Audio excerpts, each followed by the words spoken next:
turned to the 8-volume list of finds from the excavations to check if the bead had been found alongside the Victorians, the Vikings, or the Romans.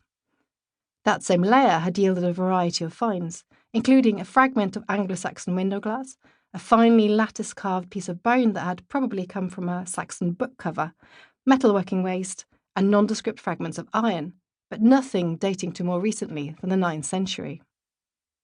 In other words, the bead had been found within the detritus of a Viking terror attack, alongside the remains of the 264 people I believe were some of the Viking Great Army War dead. Why had I never heard of this bead before? Looking more closely, I could see the word Carnelian written faintly in pen across the top of the bag. My knowledge of this material was a little sketchy, but the word alone seemed exotic and enticing. Searching online, I learned that carnelian is a mineral commonly used as a semi-precious gemstone, a variety of the silica mineral chalcedony. It had been fashionable among Vikings in the late 9th and early 10th centuries, but would originally have come from India or the areas that are now Iran and Iraq. As such, beads like this provide evidence of contact with the Islamic Caliphate and the trading routes that form part of the Silk Roads, the ancient trading networks that stretched like spidery veins across large parts of Asia and Central Europe. This was a world I knew little of, but one that felt deeply alluring.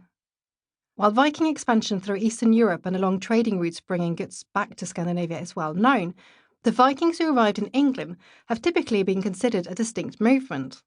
In history books, maps illustrate this spread with bold arrows, eastwards from Sweden, westwards from Denmark and Norway.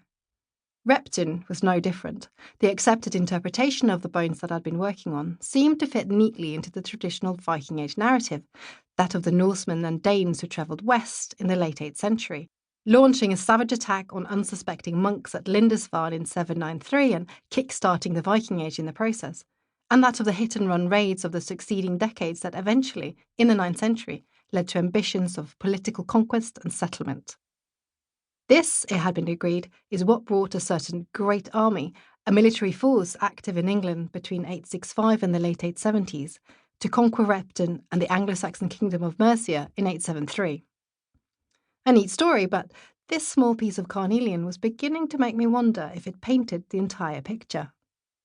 The general consensus has been that the eastern trade routes played little part in the Western Viking tale.